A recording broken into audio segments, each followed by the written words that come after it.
Many will be interested in studying the last hours of Jesus' life during the Lenten season, and Abington Press is also publishing a 40-day reflection guide I have prepared for such persons. Writing this book and creating the videos on location in Jerusalem have deepened my own faith and my sense of love and gratitude for Jesus Christ. I pray that listening to this book will have the same effect on you. Adam Hamilton. Chapter 1. The Last Supper.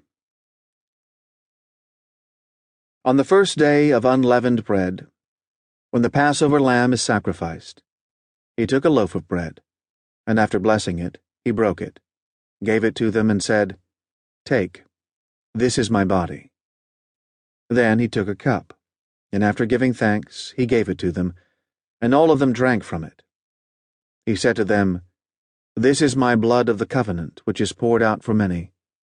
Truly, I tell you, I will never again drink of the fruit of the vine, until that day when I drink it new in the kingdom of God." Mark chapter 14, verses 12 and 22 through 25. Thursday evening, an upper room in Jerusalem. The disciples were confused by his words. The Passover Seder was meant to be a time of joy and celebration, retelling the story of God delivering his people from slavery in Egypt. It hinted at the hope that God would send the Messiah. For this reason, the meal had special meaning to the disciples. They were convinced that Jesus was the Messiah, and that they were in Jerusalem on this Passover so that he could claim his kingdom. 4 days earlier, the crowds in the city had welcomed him with shouts of Hosanna.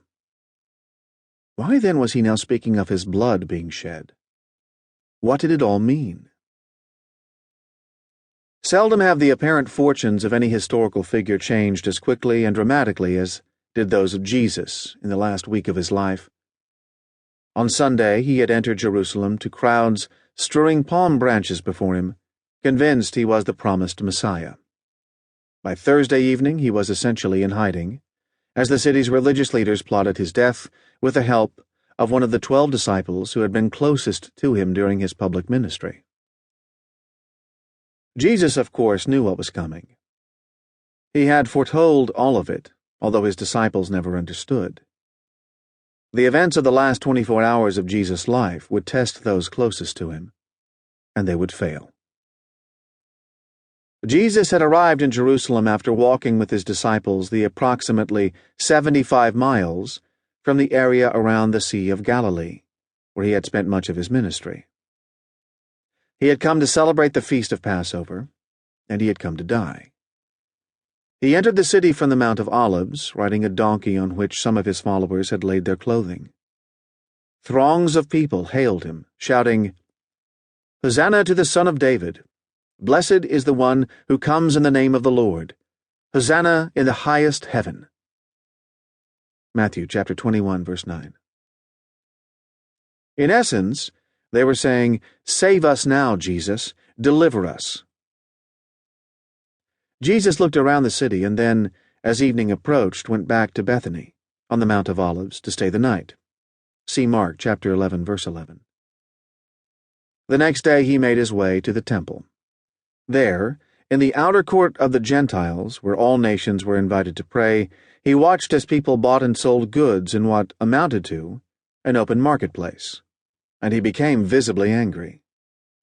"Is it not written," he said, "My house shall be called a house of prayer for all the nations, but you have made it a den of robbers." Mark chapter 11, verse 17.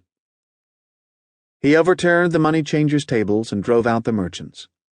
See Matthew chapter 21, verse 12, infuriating the religious leaders who controlled the temple. Jesus returned to the temple courts each day that week, and as he taught, he pushed harder on his religious reforms, challenging those same religious leaders again and again.